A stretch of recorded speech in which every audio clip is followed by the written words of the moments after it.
Bien, lo siguiente que vamos a ver, la parte esta de teoría un poco de cómo funcionan las redes, es lo que se llama el modelo OSI. Es un modelo teórico, cuya aplicación práctica a veces no es exactamente así, sobre qué niveles de comunicación debe de haber entre los diferentes elementos que hay en una red. Y va estableciendo una serie de protocolos de todos los elementos que intervienen en una comunicación, agrupándolos en una de estas 7 capas. ¿Vale? Bueno, la capa más básica es la capa física, que se encarga de las características eléctricas, mecánicas, funcionales y de procedimiento que se requieren para mover los bits de datos. ¿Qué va en esto de la capa física? Pues, por ejemplo, la comunicación cuando va por un cable se basa en unos y ceros, como ya vimos en la parte del binario. Pues establece cuántos voltios se considera transmitir un 0, cuántos voltios se considera transmitir un 1. ¿Vale? De este tipo de características se encargan todas las normativas que van dentro de la capa física. Encima está la capa de enlace. La capa de enlace realiza la verificación de errores, retransmisión, control de flujo y secuenciación de las capacidades que se utilizan en la capa de red.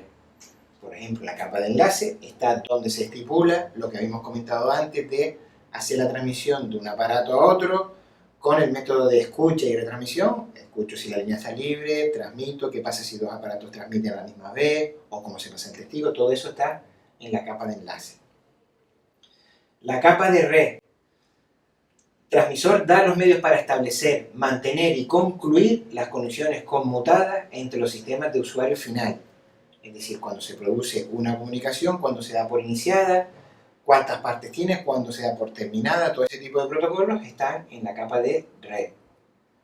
La capa de transporte proporciona el control, permite realizar el transporte de los datos de forma segura y económica. Es decir, a lo mejor para llegar de un camino, de un aparato a otro que está en otro sitio, hay diferentes caminos y en base a los protocolos que aquí se establezcan se determina cuál es la ruta óptima para llegar de un punto a otro. Sesión. Administra el diálogo entre las dos aplicaciones mediante el suministro de los servicios que se necesitan para establecer la comunicación. La capa de presentación se encarga de traducir, permite a la capa de aplicación interpretar el significado de la información que se intercambia si el nodo inicial y final utiliza un sistema de codificación diferente. Y la de aplicación es la que se entiende directamente con un usuario final, es la que da al usuario final, al navegador, a la persona que esté accediendo, el servicio de información que necesite, ¿no? Es un modelo un poco teórico, que iremos viendo un poquito más en la práctica, un poquito más adelante, pero bueno, que básicamente consiste en lo siguiente. Si supongamos que aquí hay un ordenador A que se quiere conectar con otro ordenador final, pero como vimos antes, la transmisión puede pasar por switches, por router, por diferentes elementos hasta llegar al final. El usuario aquí accederá a una aplicación, a un navegador o lo que sea, y hará una petición. Que esa petición se irá pasando o desglosando en los niveles inferiores, es decir, yo aquí mandaré un mensaje, por ejemplo un correo electrónico, y al final, tras haber pasado por todas estas capas hasta llegar a la capa física, se convertirán en un grupo de unos y ceros, que se transmitirán por el cable. Llegarán al siguiente elemento de red, cogerá esos unos y ceros, verificará que está todo correcto, que no ha habido ningún error en la transmisión, lo mirará cuál es el siguiente sitio al que tiene que retransmitirlo, lo transmitirá, lo convertirá en unos y ceros, lo transmitirá, hará el proceso otra vez, que lo transmitirá en unos y ceros al dispositivo final y que, volviendo a reconstruir todos los pasos, resultará en que aquí llegue el mensaje que él inicialmente había mandado, ¿vale? Básicamente la idea es que todos los elementos que influyen en la transmisión se han dividido en varios niveles, cada uno con sus funciones y características, para asegurarnos de que lo que esta persona ha mandado aquí llega aquí con garantías, sin errores y se haya una transmisión efectiva y óptima. Bueno, pues esto es más o menos lo que les decía. Tenemos una serie de datos que se mandan del emisor al receptor y cada una de esas capas le va añadiendo una información de control o va haciendo ciertas conversiones hasta que al final se convierta en unos y ceros que se transmiten por el cable, por la red inalámbrica, por la fibra óptica, por lo que sea, y en el destino se hace el proceso inverso. Se cogen esos unos y ceros, se le van quitando las cabeceras de control que corresponden y al final tienen los datos finales. cosas que tienen que ver con las diferentes capas. Por ejemplo, la capa 1 a nivel físico, el tipo de cable, cable coaxial, cable partenizado, cómo son esos cables, qué voltaje llevan. Capa 2, nivel de enlace de datos, pues los protocolos Ethernet, Token Ring, de paso de testigo, de escucha, los switches.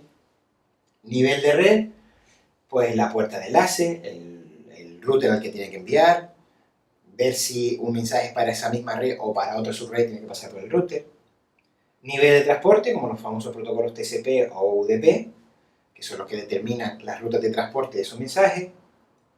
Y protocolos de capa 7, que son los otros, como el SMTP para envío de correo, el FTP para descarga de archivos, el HTTP para ver páginas web. Cuando hace una petición usted de página web, empieza por este protocolo y se va pasando hasta llegar a unos y ceros, y cuando llega al destino, al sitio de donde quieren coger la página, esos unos y ceros se transforman al final en de nuevo una petición HTTP. Hay otro modelo llamado TCP/IP, que realmente es que al final se utiliza, que es muy parecido, relativamente parecido, también tiene una capa de acceso a red, que engloba la física y el enlace de datos, una capa IP, que es la capa de red, una capa de transporte, TCP, que es equivalente a transporte, una capa de aplicación, que equivale a las funciones realizadas por aplicación, presentación y sesión. Otro modelo más o menos similar. El que se utiliza realmente para comunicarse en Internet es el TCP/IP.